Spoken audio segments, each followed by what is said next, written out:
وما تستعملش عنف. العنف عمره ما كان يوصل للبلاد معناها للسلم.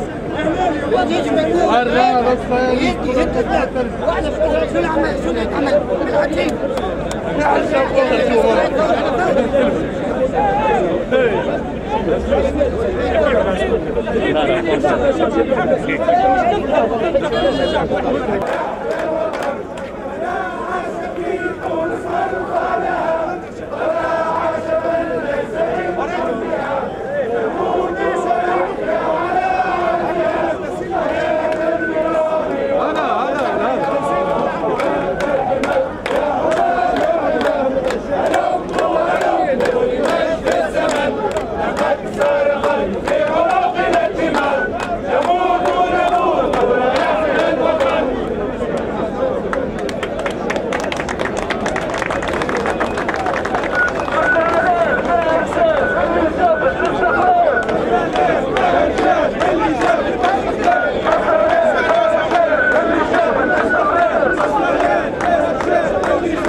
التجمع ما كانش فيه نظيف، والتجمع ما يدخلوا كانوا موسخ، خدهم موسخ وقيدهم موسخ.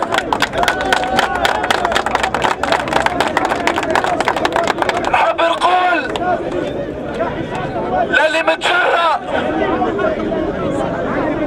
وجاي اليوم باش يحتفل بقدوم السبسي، قول لهم انه الساحل فيه حرار، الساحل فيه فلاقة، فيه زربية مناصة، فيه الوردانين، فيه قصرين، مالهاش حملة قبلكم ولا مكان لكم بيننا.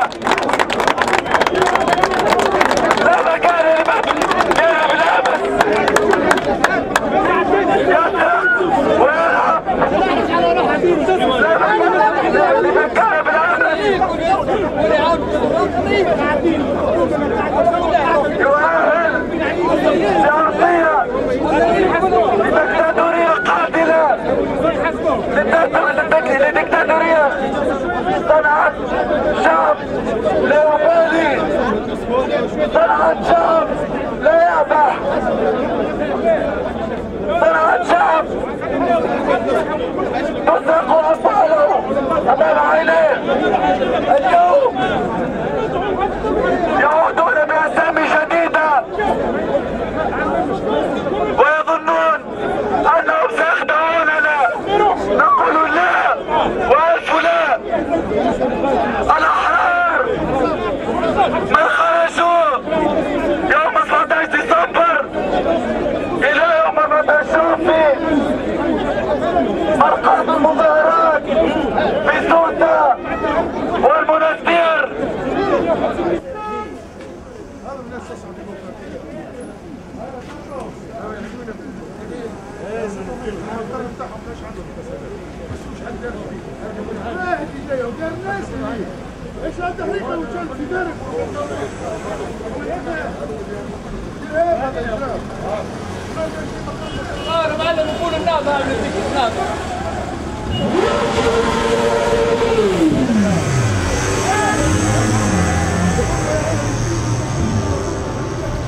السلام. السلام اخويا. السلام. بلي لو كان تعرف بروحك وتقول لنا بالضبط شنو صار لهنا. حسني الشاملي، عنصر مكتب حركة نداء تونس بقصر هلال. البارح في على حدود الساعة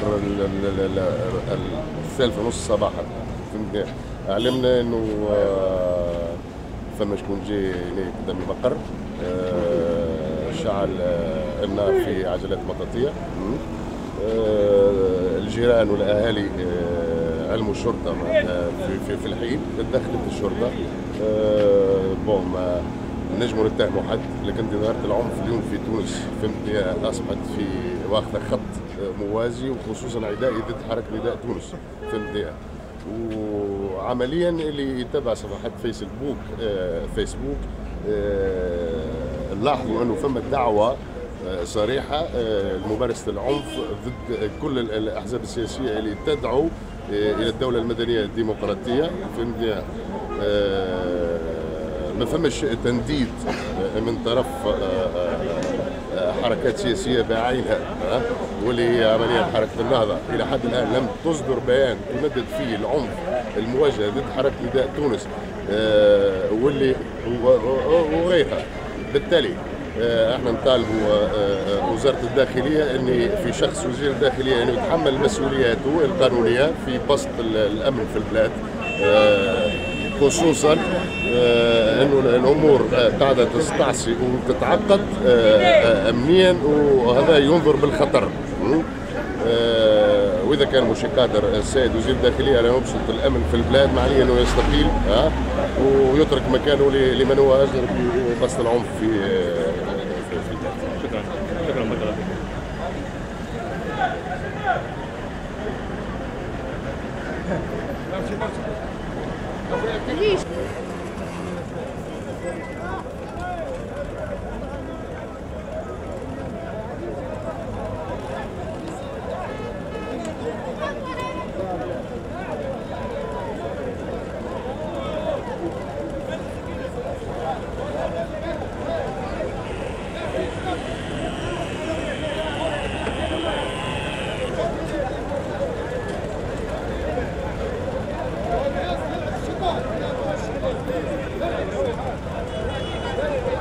مناوشات قاعدة تصير في قصر هلال على اثر الوقفة الاحتجاجية اللي عملوها متعاطفين مع نداء تونس وعلى